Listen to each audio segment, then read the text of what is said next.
Okay. So good Chedish Rish Chedish Yames Gula, good Yontif.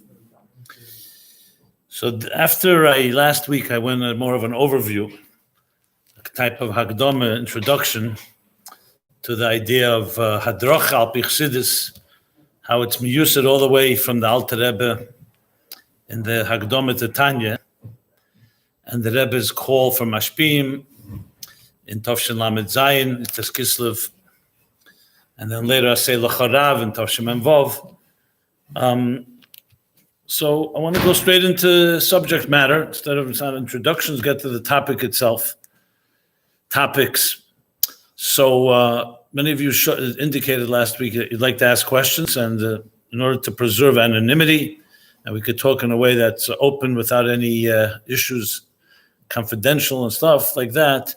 The easiest way is to write to me if you like. If someone wants to give me some settle here now, you may not want to do that in front of everyone, but in the future, if you have any questions that you like, you can either text me or email me or just write it down and put it here like we make a little bag or box, and I'll be able to address it.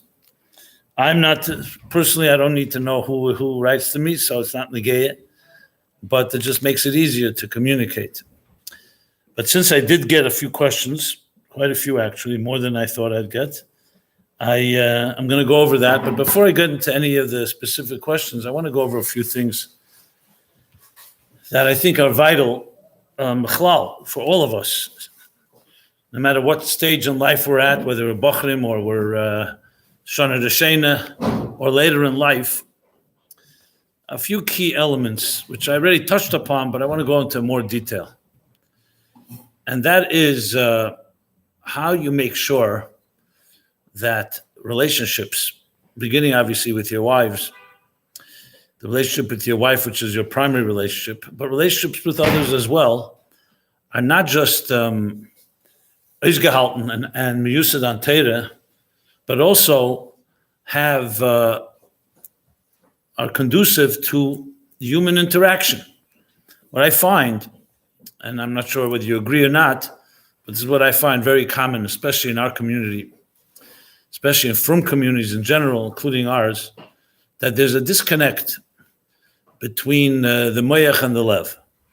There are many people who know exactly what's right, the book smart, what it says in the Sfarim, but don't necessarily know how to interact, communicate with another person about it. So there's let's say a disagreement, or there's an issue. Many people will go lean toward their knowledge as opposed to their what we call chochmas hachayim, the common sense that's necessary. I gave a few examples from the Rebbe about this, but I'm going to be digging a little deeper into our personal relationships. For some it could even be called the issue of emotional intelligence. You've heard this expression, emotional intelligence, where the brain is smart, you know how to play chess, but you know theoretically what's right, but in the human level, it's not always doesn't always work, and it doesn't have to be necessarily inconsistent, but it just doesn't click together. So I wanted to share a few thoughts on that, because being that you are first year, you all made it clear, Shana Deshena, first year marriage.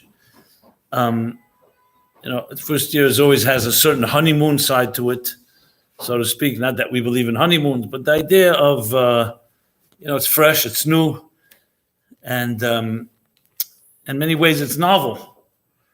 But nevertheless, there are going to be challenges. Let's just take one example. An example would be level of frumkeit between a husband and a wife. Not necessarily exactly the same level of frumkeit in all matters. So how do you deal with something like that? Let's say you feel your wife is not dressed as sneezed as you would want it to be dressed, or other behavior that may not be what you think is the right standard. Or the other way around. Your wife feels that you're not living up to the standard that she's used to.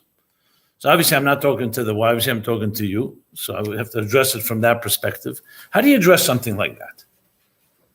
So even if it's mamish black and white and halacha, something you really feel that your spouse is doing something that you think is not halachic, is that something that you should take a position and be strong and say, no, this is what it says in Shulchan Aruch, this is what the Rebbe expects of us. etc. Or the other way around, your wife is expecting something from you and you're not doing it. Is it something that you should be fighting over? Compromise? How do you address something like this? So we know Al-Pi Shulchan Aruch or Al-Pi Svarim, there's one way to say many things that the Torah tells us what you're supposed to do. But that does not take into account the human relationship. So I'll share with you a story that happened with the Rebbe in Yechidus. It's an excellent example. And this may apply or may not apply to you. But I use it all the time in my own life, and I've used it also in giving people guidance, a dracha, where a couple were by the Rebbe, and they were already married a few years, and they were having conflicts. And some of them were around Yiddishkeit. And the wife, the husband felt that the wife was not living up to the standard he was expecting. And the wife gave she says, I don't feel my husband should be my mashpia, my rav. He's my husband. I have my own mashpia and my rav, and I don't need my husband telling me, what's right and what's wrong. We're supposed to be equals.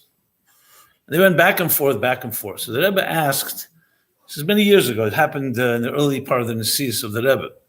So the Rebbe asked her, if she doesn't mind, to step out from the room. And the Rebbe was left with this guy. And he asks him very directly, why do you want your wife to be living up to the standards you described? And he mentioned a few things. She doesn't cover her hair completely in the house. A few other things that he mentioned. So he says, what do you mean? Because it says so on the Torah. That's what the Eibishter wants. So the Rebbe asked him, so he's telling me you and the Eibishter on one side, and your wife is on the other side. Is that how you see it? So he says, more or less, yeah. He says, you think your wife also sees it that way? That you and Hashem and the Eibishter are like together and she's the one that's against it? He says, probably not. The Rebbe says, how do you know you're doing it inside Yerushalayim? Maybe just what you're comfortable with. Because if you really want to go up Shulchan Aruch, the Rebbe said the first halacha you have to follow, the Alter Rebbe brings in a Shulchan Aruch, chaviv, that you have to be chaviv gufe, ishte yesema gufe. You have to treasure and value your wife more than yourself. Do you follow that? So, obviously he's the Rebbe, so he's not going to argue with the Rebbe, but the Rebbe was pointing out to him, you want to go by Shulchan Aruch, or you only go when you like things in Shulchan Aruch that fit your comfort zone. That's what the Rebbe basically was saying. Then the Rebbe told him befedish these words. I know it because I know the person who actually it happened with. He told it to me years later. And the Rebbe said to him, a husband is not the Rov and not the mashpia of his wife. Not even a chavrusa. A husband and wife, if you look in Chumash, it says, as Zocher Nekeva Bara Esam, both B'Tselem Elokim, your job is to unite with your wife in what the Eibishter wants, Tselem Elokim. It doesn't say that you have to be the Rav, and you have to be in anything. And even Hu Yim Shalbach is in Torah and Chumash, that's an Einish. That was a punishment. That wasn't the way it was meant to be. The next time you have an urge that you feel that you have to tell her what to do, why don't you ask her what she would like? And maybe she wants to go for a walk. She wants to go out somewhere. Do that. Show kindness and go out of your way in showing more love and kindness. And you'll see that ultimately you'll both get along and it'll be much easier to have ashpah on her. Now, what I'm saying here sounds like, pretty common sense, but nevertheless, coming from the Rebbe, it gives it a certain achrayis. You say, why? 1 second. But maybe the Rebbe speaks in sichos about people, women should wear a sheitel and not a tichel, and the zehiras to cover your hair. Yes, because that's the standard. That's what it says in Torah. We try to live up to it. But when it comes between ish v'ishtei, you have to have a whole level of simple emotional relationship. What was the point again? You should what? Instead of telling them to ask her what she would like, take a walk, or whatever it is that she would like to do. In other words, show her deference, like you said, chaviv, the lashon exactly is chaviv ishte yesem megufe. That a wife has to be more chaviv, more precious to you than yourself, meaning more than your comfort. You'll do that, and what is the seichel of it? Number one, it creates a much more, cultivates a much warmer relationship, so it doesn't become a source of tension. Remember, these things start building up when there's tensions like this. And the second thing that it does is that it Makes it much easier to communicate. If someone wanted to get something from you, a favor, what do you think is going to be easier? Someone demanding it or telling you must do this? Or if they're kind to you, much more likely you'll be kind to them in return. You'll respond in return. So there's a critical element in this because this is it's not a compromise. It's not like saying, okay, I'll be mavated on this. It's also looking inside yourself, which is the first point that Rebbe made.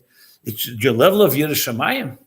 I can't tell you how many stories I have personally witnessed where a husband or a wife demand something from their spouse, and they themselves in many other areas are ganz feine kalim. They're not so machmir. They're machmir where they're comfortable. So you have to be very careful to distinguish between, if you were a Beinani or a Tzaddik Gomur or Tzaddik Sheina Gomur, even then, if you look at all the stories of Tzaddikim and Beinanim, they didn't behave this way altogether. They were never Gvuradik. That's part of what a Beinani is. They're kind people. But even if you were, especially if you're not, and I find so many areas that sometimes a husband wants his wife to do something more frumkeit, and the truth is in other areas, she's much more Yiras Shamayim than he is. So you have to also be wise and understanding. Don't make yourself the tzaddik, so to speak, that you're the one that knows exactly the highest standards and the other person is not. The truth is it goes the other way around as well. But however, I want to make this point. Don't go home now and say, Rabbi Jacobson said that you should not be telling me what to do. That's also not common sense. So my point is, I'm saying the facts the way it is. If I was speaking now to a group of women, your wives, I would be telling them in a different signet regarding them. And generally speaking, however, men usually have more of this problem than women, because maybe it's a whether it's because you're more learned and know more the halachas, but in general, men could be sometimes less sensitive than women, because women by nature are more gentler and their teva is this way. Not saying everyone, there's always exceptions, but the chlolos. I don't like to make generalities. So I think this is a critical point that applies to 1,000 different areas. It's one word, you say to me, where's this teichen in Chassidus? I mean, I gave the story with the Rebbe, that's already a mocket, but it's basically the musig of bittle. You know, Chassidus talks bittle. It's one of the biggest themes in Chassidus. Almost, there's no mime that bittle is not mentioned or alluded to, whether it's bittle ayesh or bittle metzias or a bittle telekus or bittle. I mean, of course, we mean bittle. We don't mean bittle of hilchas chametz or hilchas treifus. We're not talking about bittle as bittle bottle b'shishim. Bittle means, the way I would translate bittle, the concept of Chassidus is that it's not all about you. Bittul means you're ready to put yourself aside for something greater than yourself. And it's really the secret to everything in life, all success, especially relationships. What's the word in the Gemara? Ish v'isha, eish, right? But if you bring the yud k, the yud in the ish, and the hey in isha, then you have shchina shruya b'neim. Take away the yud and the hey, meaning you'll have two fires, both strong, and two fires can end up hurting each other. What is Yud K? Yud K is bittul. That basically, that you stood under a chuppah, the three partners, there's the chassan, the kala, and there's the chuppah is what Chassidus calls a makiv, that is equal. It's an equalizer. The makiv of chuppah equalizes the chassan and the kala, that there's a third entity. It's called bittul. Now, bittul is not an easy thing, because many of us have bittul in some areas, but not in other areas. So a big tool, b'chlal, in success in life, in every area, is bittul. I mean, I'll just give you an example of my own life. I was a chazer for many years of the Rebbe's Fabrengens. What was the secret to really remembering hours and hours, almost verbatim, of what the Rebbe said? It was bittul. What does bittul mean? To put your ideas aside, your preconceived notions, even your strengths. I'm not talking about bittul is only putting away your weaknesses. Even your strengths. You empty yourself. You have to be a clay reikon, like an empty keli, and then you can absorb. When you're a clay reikon, you can absorb. If you're filled with yourself, it's like a full cup. Fill a cup, there's no room to put anything in it. So the secret, the key, one of the things, obviously you needed skills and many other tools, but one of the key things is when the Rebbe spoke, the challenge was to put aside the ideas I had already, what I learned in Chassidus or in other places. And not to try to process what the Rebbe is saying, but just to absorb. Like a child. A child absorbs like a dry sponge, which brings me to point number 2 in listening. I do many workshops and talks about the concept of listening. The art of listening.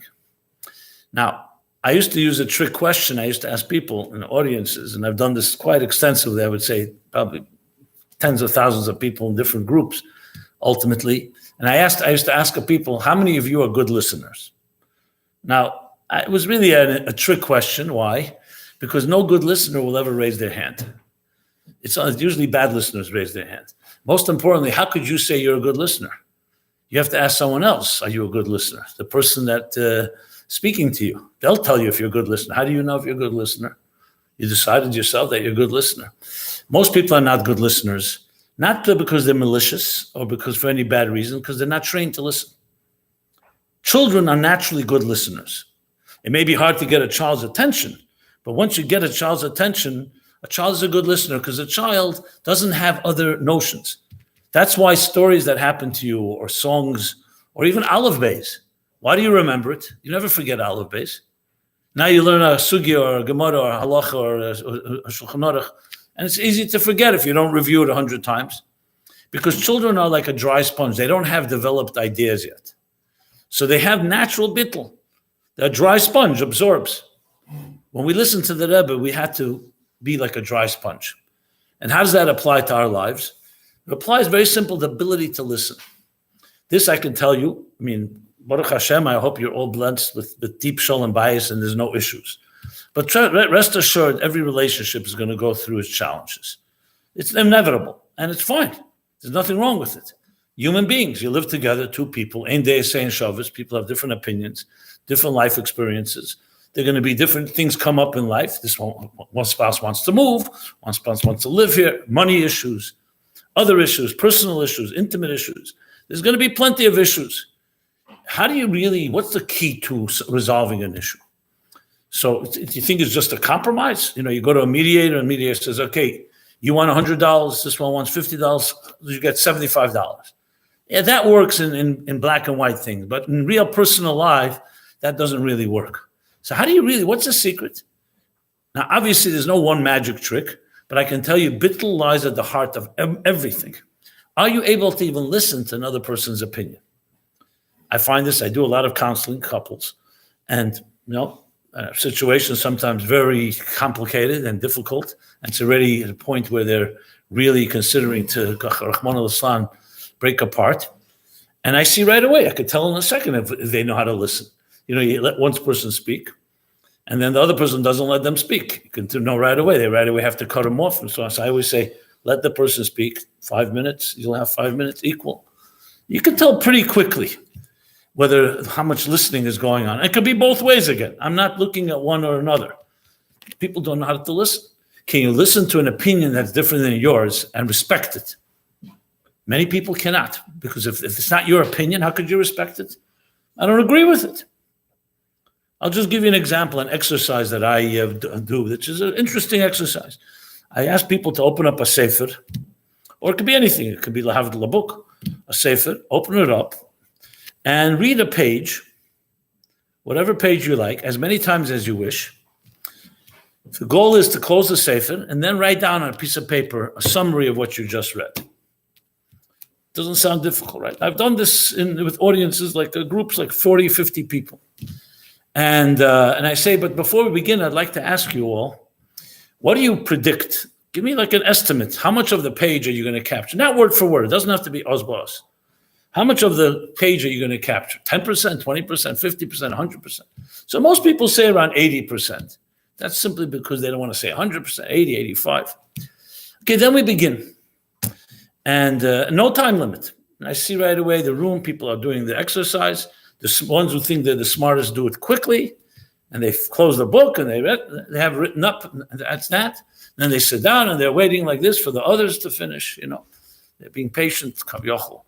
Then finally, after around 15 minutes, everyone's finished. Then I ask everybody, pass the book or the sefer with what you wrote to your neighbor, and let them mark it. How close is it? Here are the results, without fail. I did this with at least, I would say, over the years, maybe 15,000 people. Not in one group. Small groups, 40, 50 people. And here are always the same results the first time around. What are the results? The ones that did it fastest, the ones that were smartest ones, or thought they were the smartest, they get the lowest marks. They capture. Nobody gets 80%. 75% is the max. Maybe 80 was few people. The smartest ones, it goes down, down, down, to the point. And you laugh, but this is true. The people who did it as very quickly, as a matter of fact, when you look at what they wrote and what it says in the Sefer that they're supposed to be conveying, it contradicts what it says in the Sefer. So I asked them, how could you write something that contradicts? They said, because I didn't agree with it. I said, but that was an exercise, whether you agree or not. The exercise to write what it says there. No one ever mentioned about your disagreeing. This is the perfect example of the arrogance of Seichel. You think, I know better, but that was not what I even know. You didn't even listen to my instructions. That's how bad your listening is. And these are people who probably would raise their hand as good listeners. Second time around, everybody goes up by 20%. That's why I always tell whenever I do these programs, I always say, guaranteed 20% growth in your memory. Because the second time around, everybody's been humbled. They've all now tasted failure. And they've seen bittle. They realize you're not as smart as you think you are. And you need more time. And this time around, everybody takes at least 15, 20 minutes. Because why not?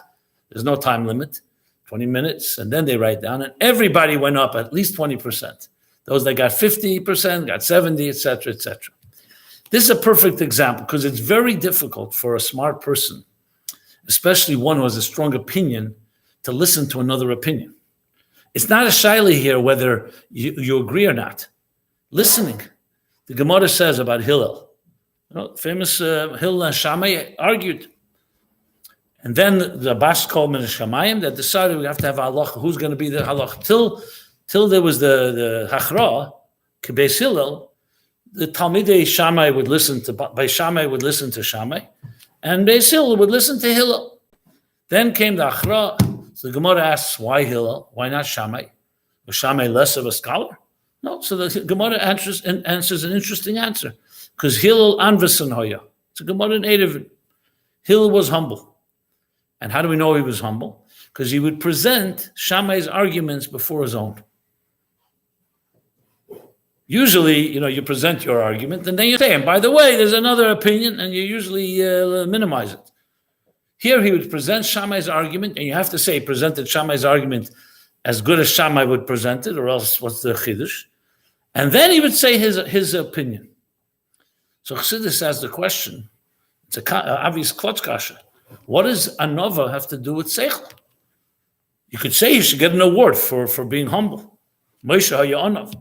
So he gets a award, but the criteria and the litmus test for seichel, for the Yediyah Satera should be that person is more brilliant, articulates their arguments better, brings rayas. The answer is because amvesen, humility, bittle, introduces objectivity.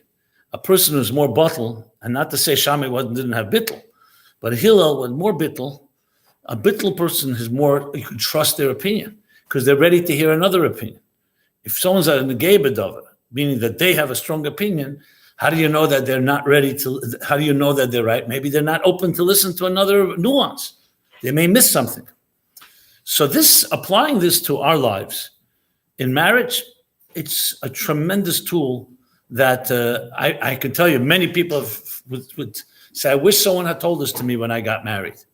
It's common sense. I'm not saying here anything that you couldn't come up on your own, but you have to hear it sometimes beferish, to listen. Many Jungelite, I know from experience, don't really listen to their wives. They listen, to a certain extent. Or if they want something from her, they will listen. But to truly listen is much deeper than just her opinion. Mitzvah Shem, one day, they will bless you with children. Children you have to also listen to. Listening doesn't always mean that they come to you and they say, Tati, I want to speak to you. And you say, I don't have time for you. And listening means you will have time. Sometimes you listen to things that they don't even say. People who have bittul and don't have their own ego in the way are more sensitive. You'll pick up. I was just dealing with a situation which can be applied equally to a husband and wife, but this happened to be with a child, where I saw a child who was like calling for help, but didn't know how to call for help. The father was so busy, and he was a Chassidic guy. Chassidic guy, he had nothing wrong, but he's so busy with his own things, he didn't even realize that his child, his son, was coming home from school, is a little depressed and so on. He dismissed it. So there are a lot of things that you don't hear. It's like you only hear the subtle call, like a killed mamadaka, if you yourself are not in the way. People talk about the Rebbe, that the Rebbe would people, one of the compliments you always hear, when the Rebbe paid attention to you, you were the only person, no one else was there, whether by dollars or yechidus. Okay, it sounds like some people say, so what's the big thing? It's a big thing, especially a person like a Rebbe. But even for the regular people like ourselves, the idea that you can just that the other person knows that you're listening to me. You're listening to even the nuances and so on. You cannot imagine what kind of thing it does for relationships. The Rebbe once said, and I mean, I'm going to another point now, but it's an extension of this. I heard this from Chassidim that the Rebbe said this before the Nesius, once at a Fabring, it was the Simchas Torah Fabring. So the Rebbe said there are 3 levels of bittle, or you could say 3 levels of ava as well. One is that when your partner asks you to do something, even if it's inconvenient, you do it. That's what love is. That's what bittle is. It's not always when you like it, even if it's inconvenient. That's one level. A deeper level is even if they don't ask you, but they're merames. They hint. So you don't make believe that you didn't hear it. So it's a deeper level that even if it's only they allude to it, a hint, a remez, you also do it. And the third level that Rebbe said is you were not asked, it's not even hinted to. You go ahead and do something, you anticipate what would the person I love enjoy. Something they would like. They're not expecting it, it's not on their birthday, it's not anything, and nevertheless you do it. Completely without any obligation. They wouldn't be disappointed if you didn't do it because it wasn't requested. The Rebbe said that's the deepest level of bittle because it means it's coming completely from you. The Rebbe explained the difference in Torah Shebiksav, Torah Shebal Peh, and Minig Yisrael. Torah Shebiksav is Gishirim, the Eibishter asked the Kam Yisrael, Klal Yisrael, these are the mitzvahs I want you to do. Torah Shebal Peh is Leka Midad Leremiza Baraisa. It's not befedish, it's a remes. And that's why Chvivan Alai Divrei Sofrim with Divrei Torah. It's even more precious because it's done, even though it's not befedish, expected, you still do it. But then comes a Minig Yisrael. A Minig Yisrael doesn't say not in Torah Shebiksav, it's not in Torah Shebal Peh, but Eden, through history, anticipated, they said, what would the Eibishter enjoy? And they made a Minig. The Rebbe said, what's the ultimate Minig Yisrael? Simchas Torah. Sukkos is a mitzvah in the Torah. Simchas Beis HaShe'eva is mitzvah de Rabbanon. Torah Shebal Peh. Simchas Torah, there's no remez, and definitely not befedish in any pasuk anywhere, in any Maimah Chazal. I mean, later they found different, but bottom line, it's a Minig Yisrael. And when Tanzman, the Rebbe said, on Hagbolas, Dafka Simchas Torah. Much more than on Pesach and on Shavuos and on Sukkot, which is the Sholosh Regalim. Because it's coming from yourself. The Rebbe said, this is the deepest level of bittle. I can tell you, you apply these principles, what I just described here, the power of bittle, and listening, and to the point that you do something for the person you love, that's not even expected, what you will get in return is shalei berach. I'm not saying you should do it al manas, any schar, but that's what a relationship really is. And this, what I'm describing here, is straight from Chassidus. I'm not waking up with that pop psychology. This is a Chassidic concept of bittul applied to marriage. Where I spoke earlier about what the Rebbe told that guy in Yechidus, that you have to be bottle. You behave like a bittul to ge'id, then your wife will be equally bittul to you. Now, the Rebbe often would say, the Maimah Chazal says, Ishak Sheira Eser Etzein Baila. Right? So the Pashta teaches that Ishak Sheira, a kosher woman, an appropriate woman, Eser, she's Mekayim. Etzein Baila, whatever her husband wants, she does. The Rebbe teaches, Eser also comes from the word to create. Eser means to create the Etzein Baila. So, of course, the question is, which one is it? Is it that she listens to her husband, or that she creates the ratzon that her husband should have? So of course the answer is, it depends what her husband is doing. If he's behaving like a mensch and he's a Chassidic and he's a bittle, every good wife is going to listen. But if he's not, and he's just an arrogant guy and just dressing it up in his own, in levushim that he wants control, then the Rebbe says a good Ishik Sheda has enough intuition and emotional intelligence to know that in that case she has to create the will of her husband. So I don't know what your situation is, but you have to keep these things in mind, because this is the foundations of what marriage is about.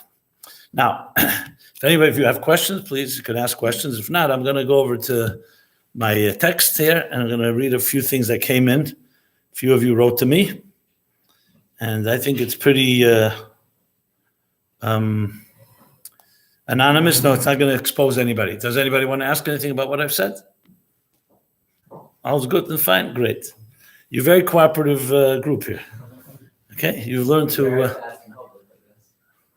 Okay. Fine. So there's always the eitzah with the Rebbe. You could always say, my friend wanted to know.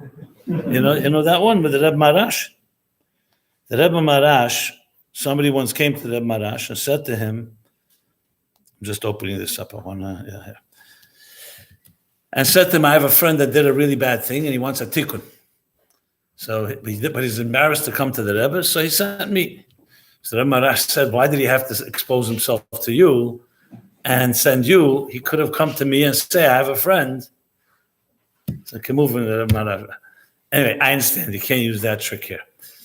Look, I already offered, I know these are sensitive matters, and if somebody wants to speak again to me privately, feel free to contact me. If you want it to be anonymous, you can text me or however else you want to reach out to me. I'm just repeating it again and again, because I have some experience with this community and with our communities. But I'll move on, and let me just address a few things that came. Okay, well, one person wrote very bluntly that I'm having Sholom Bayis issues, actually. And even every little thing is becoming now a big issue. We're just married just a few months. And some of our relatives are telling us that maybe we should consider splitting up, or at least for a while. What would you advise? Okay. Well, I'm sad to hear that, but I'll say the following. First of all, the Rebbe made it very clear that you shouldn't ask relatives for eitzes. They're not usually helpful, because relatives, either they overprotect you or they underprotect you. And it just makes more complications. So I would say to anyone who's out dealing with anything, do not go to a relative. Even though you may feel comfortable with a mother, a father, a brother, a sister, it can complicate matters. I'm not saying not ever, but initially for sure not. But much better to go to a stranger that you can trust, a mashpia, because you'll get much more objective advice. I've seen, and this I can tell you, I've seen tens of letters of the Rebbe. He says, do not mix mishpacha in, because mishpacha just makes it worse. They say, I told you she's this and this and that, and I told you it wasn't the right thing. And these things don't go away, because let's say... Some of those letters on the chat. I've never seen that. Yeah, it's an Igros Kodesh. I could just go Sholom Bayis. I could look it up, and you can look in the Mafteach and Chelik Chof Aleph. There's a Mafteach, and it's very common. It's not. Huh? I didn't realize that was from the other. Yeah. It is. Now I'm not talking about. I'm not talking about an emergency situation. Okay, we're talking about general wear and tear, so to speak. Because parents can be very protective. Then they can say things, and then later it becomes they get invested. Like, let's say you do make up with your wife, and then what? And then you don't forget what your mother said. I told you that she's a witch. For example, just as a dogma. So you have to be very careful, family. So first of all, not to mix. You don't need more drama. So it's always good to. Second thing, I go back to what I said. All issues are resolvable. I can tell you this right now. If you go with the right, not moving, if people don't do the right thing over the years, like any infection, it begins as a small infection, then it festers and grows, and then it becomes very difficult. But especially if it's in the first months, everything can be resolved. Obviously, when I say everything, there's always Yetzer Min HaKlaf. You found out that your wife is an axe murderer and she murders people in the middle of the night. I understand. And I'm just have a little sense of humor. I'm just giving you, I just want to qualify. I feel bad I said that because now you're being chesed that maybe that's the case. No, I've never had such a situation. I was just trying to give an example where, you got a real problem.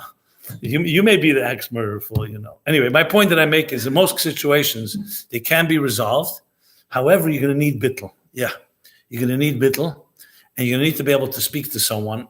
That's the first thing I would advise. If it's to a point where the husband and wife are finding difficulty to communicate, and it's continuously source of tension, ein chovish materes atzmei. Very difficult to get yourself out of it because you may be part of the problem. I know it's easy to blame the spouse, but it could be both and so on. So it's important to go speak to someone because they may advise you just a different way of communication. Sometimes it's not what you say, but how you say it. There's a lot of ways to. I can't really address this because I don't know what the issues are here. If I knew more specifics, obviously I could give more comments. But there's no such thing as time to maybe this is not working out. That can be an inclination. Because who wants to live in a war zone or in a complicated or tense situation? But it's vital that I'm talking to you as the men, and the wife as well, should speak to someone, a friend. The second thing I want to say is you have to be extra sensitive in these situations to dig in and say, this is my position. And then your wife digs in and she's her position. That's just going to create more problems. Maybe take the approach, like I said before, about bittle. Maybe step back. And just to give an example, you go home tonight or whenever it is, you sit down with your wife and say, I know we've been going through some things. I just want to be able to tell you that I care about you. And I'd like to hear what your feelings are about something. And don't respond. Just try an exercise. Just listen without responding. You'd be surprised what that can accomplish because even on a purely psychological level, there's a thing called disarming someone. They're usually expecting, we fought about it yesterday, so I'm sure we're going to fight about it today. And if you just shift something, usually there's going to be a response that's also going to be different. I'm not saying it's automatic and mukhrach, but it's an interesting approach. Sometimes you have to bring in some fresh air. So that's something I would suggest, even without a third party. But the third party for sure is helpful because you need to have more objective perspective. And for all you may be doing something that you don't even realize how destructive it is or how irritating it may be. And we don't always see. We have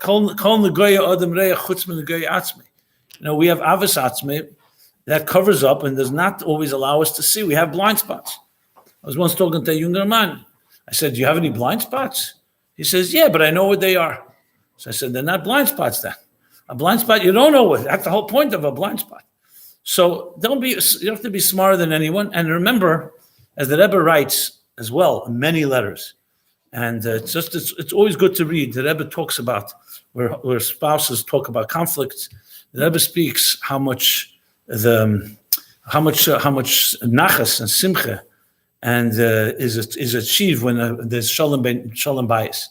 That's the biggest bracha of all. I think I mentioned last week that even the Rambam Paskin, Zimcha Shmoi Shal Kadosh Baruch Hu. Eibishter says, erase my name, which of course is the argument why religion can never be a reason for Hepech Sholom Bayis. Because the Eibishter says, erase my name before husband and wife should have a conflict. And the Rebbe talks about how much a person has to be Moshe Nefesh. There's nothing more important. It's the biggest thing, because if you don't have Sholom Bayis, everything else falls. There's no way you can have Shmir Shabbos and then all the other mitzvahs properly if you don't have the foundation. If the home itself does not have a solid foundation. So those are my few points I would make. Just want to share with you a story which, I was thinking whether I should share it or not. But I shared not because of any question that came to me. It's just a good lesson in life. I remember a few years ago, a couple called me. They were married for 2 months. And they were holding by divorce, to be honest. It was an intimate issue. The woman could not be intimate with her husband. As soon as he came close, she was repulsed and repelled, and she just pulled back. Whatever he did, nothing worked. So, of course, they told their families, which in that case maybe, they told their families. They talked to Rabbanim, they talked to some Mashpim, and nobody can get to the bottom of it. So some advised, listen, maybe some people are just not compatible. Again, you don't have children, obviously, you're just in the beginning of the marriage. It didn't work out. You both move on. And they cared about each other, and nobody was blaming the other. To his credit, he wasn't blaming her. He says, I just don't know what to do. What am I supposed to do? I'm not attacking her. I'm not doing anything aggressive. They were completely confused. So they were ready to mutually, without bad-mouthing anyone, mutually agree that, it's not working, it's not working. Someone who knew me said, why don't you go speak to Rabbi Jacobson? So they called me and they came to see me, just the two of them. And, I was listening, trying to understand what's going on. Obviously, as always, there's smoke. Whenever there's smoke, there's fire, which means what people tell you is the symptoms. What you need to be looked for is the cause, not the symptoms. I understood the symptoms. They weren't able to be physically close, which of course created other tensions, and so on and so forth. So you look for what the cause. I tried to ask a few questions. I had my they call the usual suspects, the different causes that can be the case, but I didn't know. So then I asked to speak to her privately. I thought maybe she'll open up more, maybe she'll tell me something. And he agreed. He's really a real mensch. As you'll see shortly. Anyway, I sat with her. I went through some things. I said, I hope you don't mind me asking some sensitive questions. Like, what does really, do you not like him physically? His looks? His body? Something? No, I actually like him very much. I always liked him when we dated. I always felt very attracted to him and so on. So then I asked her, more sensitive, is there anything that may have happened in your life that should cause some type of fear? She said, no, nothing. I don't know if she, sometimes you're not even aware. I said, maybe something. No, nothing really that I can talk about that I remember. Anyway, I didn't accept that as enough. I just wanted to tread sensitively because I didn't want to, it's not an Indian to go and tell somebody, hey, I think something happened. And, so I just wanted to create some trust. I saw them again.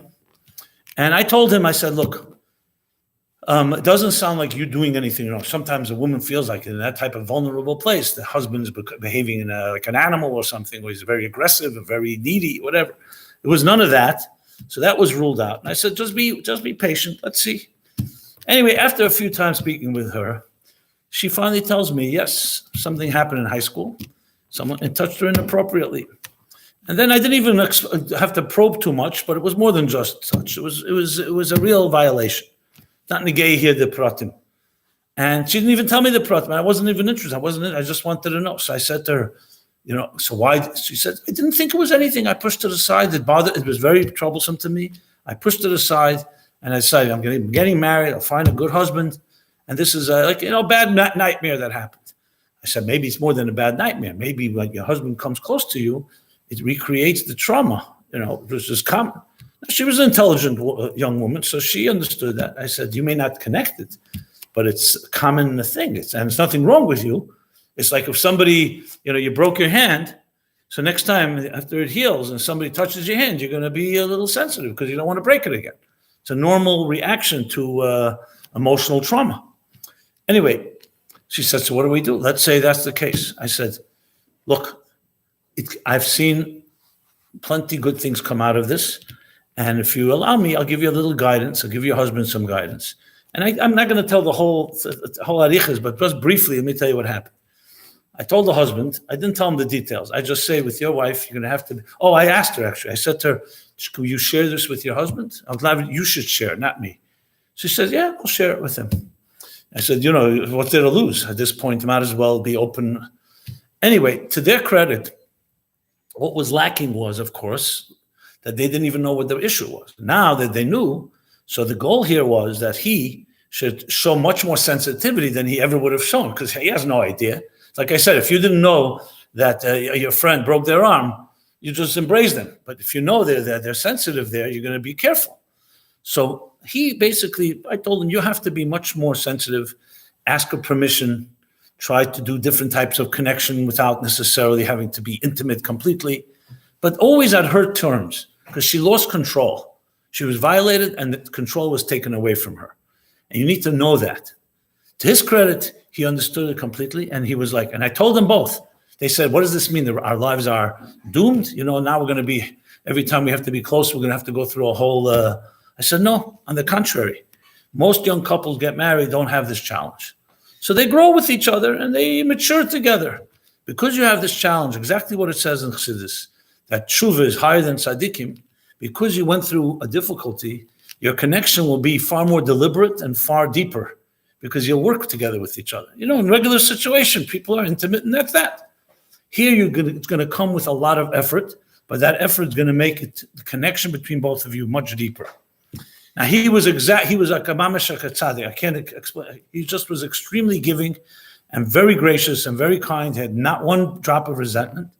And what happened was, to be honest, now it's they already have children and they're married and they're in good shape. And yes, exactly what I told them. Their relationship is a model relationship. I would send anyone to learn from them how to love each other because they went through a challenge. They almost got divorced. And I'm not saying this to toot my horn. I have experience. I've been around and I know. And there are Rabbanim, unfortunately, they just talk. Hey, you're not able to be together again. They could have destroyed each other's lives. They have the most beautiful relationship.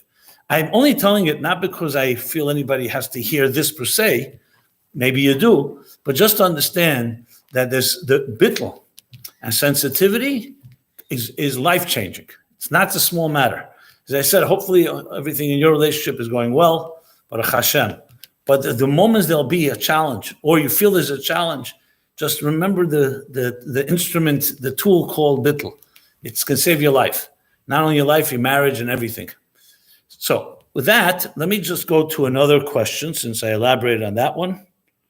And I'm glad the guy wrote to me and is open about it. Okay.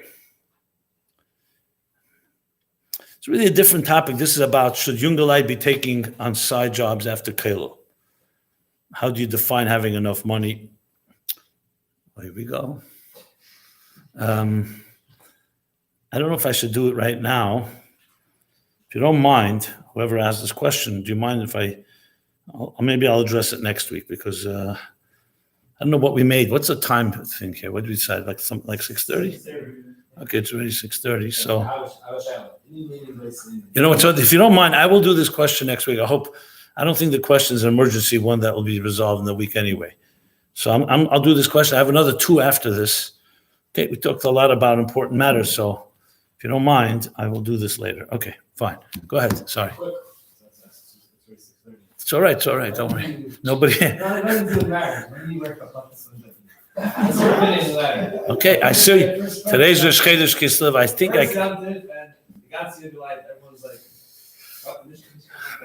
Okay, so I'm a stickle in the game, because I'm not wearing a kapot. I don't know if that's what you're hinting to.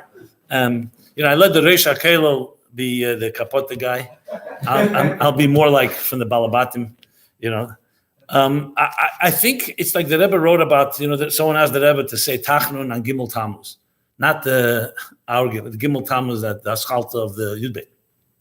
So the Rebbe said, Toli behergish, val hergish ein sheilim. I don't know if there's a Shulchan Aruch for when to wear kapotis. I would say it's a hergish. I think some people do it out of more, let's be honest, conformity and cultural reasons, not necessarily Greise Chassidishkeit. They don't want to stand out. I think it's a totally behergish, Shabbos we wear a kapota because we're in the highest dargi of Yerushalayim. No, because it became Minik Chabad. The Rebbe did speak about it in the early years, kapotas and zaydens and so on. The Rebbe himself wore a jacket, as you know, till the Tafshin Yud, except on Shabbos and Yontif, Tafshin Yud Aleph.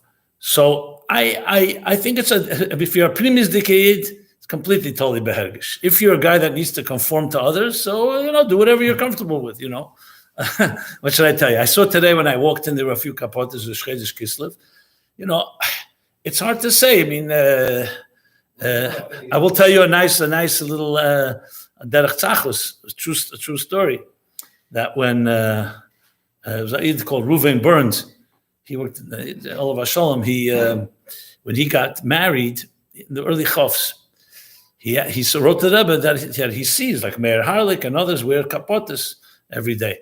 He worked in the medical field, so he's asking the Rebbe about wearing kapot. The Rebbe said, no need for you to wear kapot every day. So he said, what about Meir Harlik? So he said, this is totally what kind of job you have, which you can explain in many different ways. So my point is, that's tam derech hagav. I don't mean in any dismissive way. The point I make here is that I don't know if there's a black and white answer. It's a good question. I think it's not just about kapotas. Okay, so look, you're all Lamda She'idin, right? I don't think there's a mocker. If the Rebbe wrote, when you go to the oil, wear a kapota, okay, so we have a hirah from the Rebbe. I don't think there's such a hirah that I know of. I mean, the Rebbe says, for example, not to eat before you go when you go to the oil, before you go. So I think let's establish things. There's a thing called a mitzvah, an isser, and reshus. Reshus is, most of Yiddishkeit is reshus. I like clarity. I don't like when people, the Rebbe once said in a Fabringen, I think it's important to know, that divas machen von Teres Sheb'Balpeh, Teres Sheb'Ksav, will sof kol sof machen von Teres Sheb'Ksav, Teres Sheb'Balpeh. You all understood what I just said? Yeah. No, if you take a minig and a hergish and you turn that into a mitzvah sesa daraisa, one day you're going to make a mitzvah sesa daraisa into a optional. Based on what you were saying earlier, the minig is the highest level. No, highest level in Yachas B'nei Adam. Yeah, but it doesn't say anywhere Simchas Torah is not like Yom Kippur in Halacha. But it still has a certain. No, in Hergish, no, in Hergish, yeah.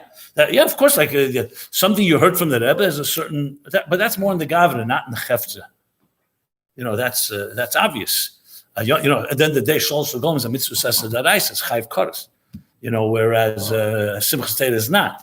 But if you're talking about in Yachse B'nei Adam, your relationship with it, it's much tiffer, much pnimis. Not a contradiction to that. The point is, it's like leisesiv leisigra. Why you're not allowed to add? You're not allowed to subtract. But why can't you add another mitzvah? Because you become a shutta for the Eibishter. One day you add, tomorrow you subtract. So my point is, you have to put things into context. I think a kapot is a nice thing. I would not dismiss someone wants to wear kapot to make it a pressure that you all have to feel. You have to wear one. I don't know if that's what I would go Mesiras Nefesh. If someone told me on a Chodesh Kislev they want to go Mivtzoyim and spread Chassidus, or should they wear a kapota? You tell me, what do you think is more important to honor the Chodesh Kislev? Obviously, you can do both. But my point is, sometimes Chitzenius replaces Pnimius.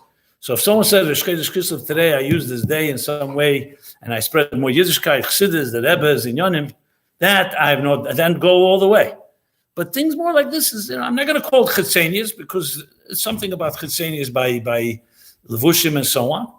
But I think, how's that? That's my response. I know you want a black and white answer. I don't have a black and white.